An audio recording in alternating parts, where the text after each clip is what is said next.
La prévention des risques professionnels et des accidents du travail. Pour réaliser vos missions en toute sécurité, nos agences se font un devoir de vous protéger. Elles mettent tout en œuvre pour garantir la sécurité sur les chantiers et pour prévenir les accidents du travail. C'est dans ce cadre que nous avons réalisé cette animation sécurité. Gardez toujours en tête ces règles et bonnes pratiques pour que votre mission se déroule dans les meilleures conditions. L'inscription administrative et l'accueil sécurité. La prévention commence dès votre inscription à l'agence. Votre aptitude au poste de travail est validée par une visite médicale obligatoire. Lors de votre entretien d'embauche et avant de commencer votre mission, vous êtes informé de notre règlement intérieur et sensibilisé à la sécurité sur les chantiers. Vous êtes doté des équipements de protection individuelle de base obligatoires nécessaires à l'exercice de votre mission. Être en forme pour travailler. L'hygiène des mains. Le lavage des mains est important pour prévenir les risques biologiques et chimiques. Il est recommandé de se laver les mains régulièrement, avant et après tout passage aux toilettes, avant et après chaque pause, avant de boire ou de manger, avant de quitter l'entreprise, après tout contact avec un objet, un produit ou une zone souillée. Les médicaments. L'usage de certains médicaments peut provoquer une baisse de vigilance ou perturber votre comportement. Soyez prudent et dans le doute, demandez toujours conseil à votre médecin. Les drogues et l'alcool.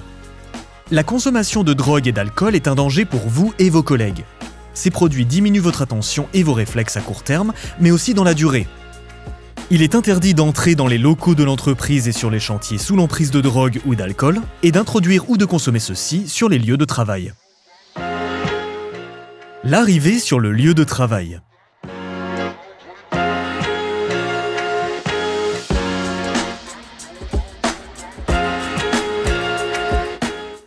À l'arrivée, présentez-vous auprès du référent en charge de votre accueil dans l'entreprise. Vous prendrez connaissance des règles générales de sécurité du site et son environnement que vous retrouvez sur le panneau d'affichage obligatoire. Vous serez également informé des règles spécifiques liées à votre poste de travail. Le respect des consignes, le devoir d'alerte et le droit de retrait. Sur le chantier, vous devez prendre soin de votre santé et de votre sécurité, mais aussi de celle des autres, en respectant les consignes de sécurité données par le personnel encadrant. Si vous constatez des manquements ou des défauts dans les systèmes de protection individuelle ou collectif, vous devez alerter votre responsable hiérarchique en privilégiant la communication non violente. Si vous vous sentez menacé par un risque imminent, vous avez le droit d'interrompre votre activité tant que les mesures de prévention adaptées n'ont pas été mises en place, et à condition de ne pas créer un nouveau danger pour autrui. Le balisage, la circulation et la conduite d'engins.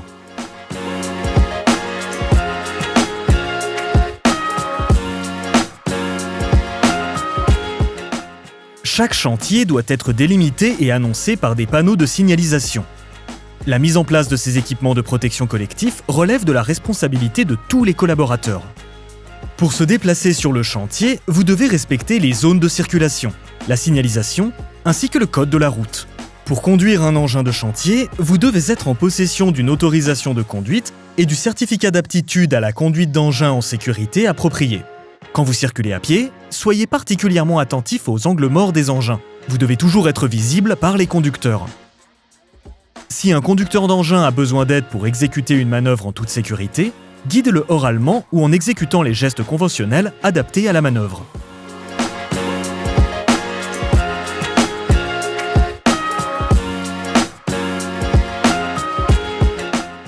Le port de charge.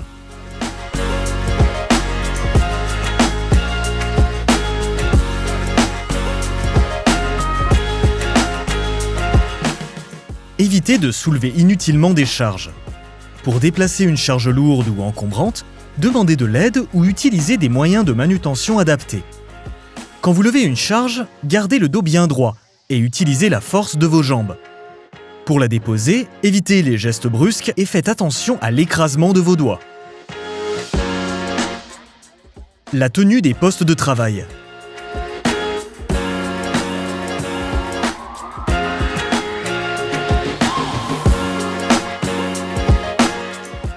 Propre, rangé et accessible.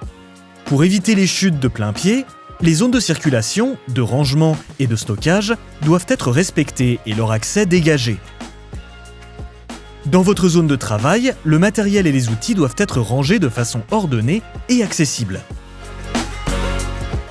Les déchets doivent être évacués au fur et à mesure et jetés dans les bennes spécifiques.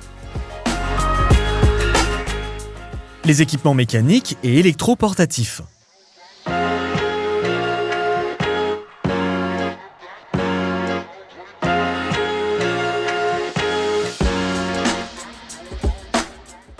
Lorsque vous utilisez des machines mécanisées ou des outils électroportatifs, vous devez être formé à leur utilisation et aux risques encourus. N'utilisez pas d'outils ou de machines défectueux. Portez toujours l'ensemble des équipements de protection individuelle adaptés au travail à effectuer. Après utilisation, mettez les équipements en sécurité, protégez les parties tranchantes des outils et entretenez régulièrement vos machines. La conduite à tenir en cas d'accident. Protégez pour éviter le suraccident.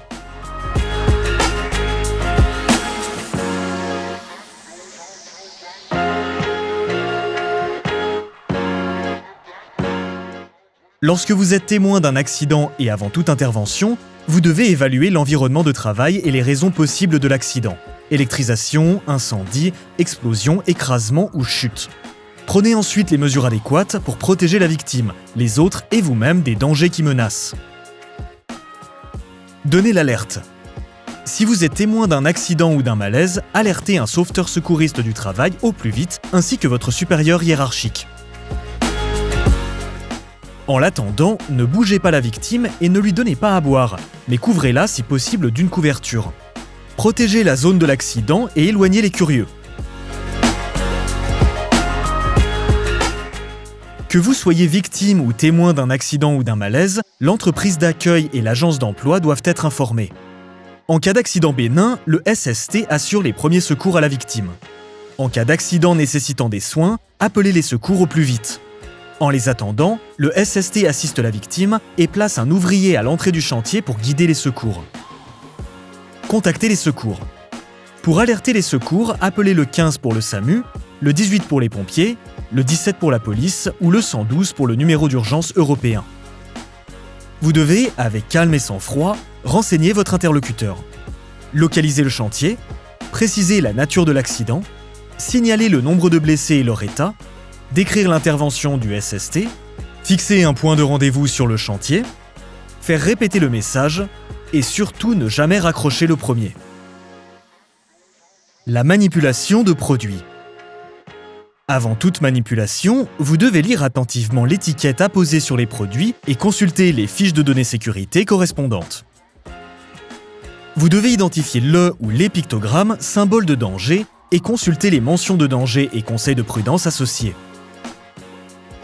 Lors de la manipulation, vous devez porter les équipements de protection individuelle adaptés et respecter les consignes de sécurité. Les travaux à proximité de réseaux. Pas d'intervention sans autorisation. Pour intervenir à proximité de réseaux enterrés ou aériens, vous devez détenir une autorisation d'intervention à proximité des réseaux.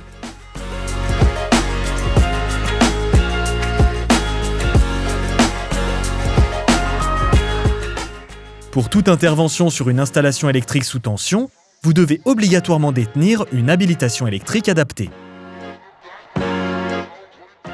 Les travaux en tranchée.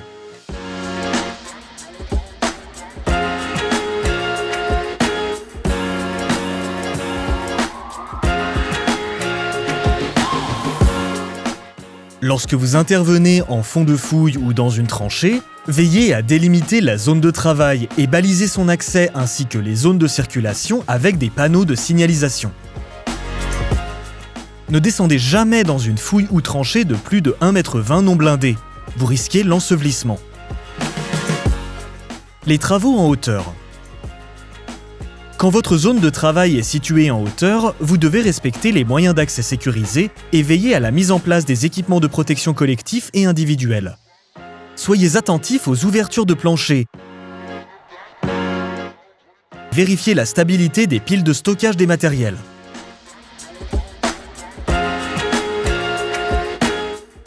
L'échelle n'est qu'un moyen d'accès et doit toujours être empruntée de face. Il est interdit de travailler dessus. Lorsque vous montez ou empruntez un échafaudage, vous devez contrôler au préalable son état et vérifier la présence du PV de réception. Le levage et l'élingage. Pour lever le matériel, vous devez utiliser des équipements d'aide à la manutention adaptés aux charges à soulever. Choisissez les élingues, les crochets et les accessoires en fonction de la charge à déplacer, de l'environnement et du matériel mis à disposition. Avant d'effectuer la manœuvre de la charge, vous devez repérer le trajet et le lieu de dépose. Si les allées sont encombrées, il faut les dégager. Assurez-vous qu'il ne reste aucun objet ou outil sur la charge à transporter et que la charge ne survolera personne lors de son déplacement. Vous ne devez jamais travailler ou circuler sous les zones d'évolution des charges. Dans le cas de forte chaleur. Pour éviter les malaises par temps caniculaire, pensez à vous hydrater régulièrement et en quantité. Portez des vêtements à manches longues en plus des équipements de protection individuelle indispensables à votre travail. Privilégiez les pauses dans un espace de repos ombragé et ou climatisé.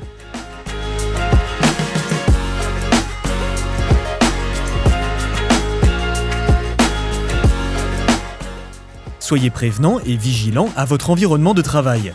Vous êtes responsable de votre sécurité et de celle des autres.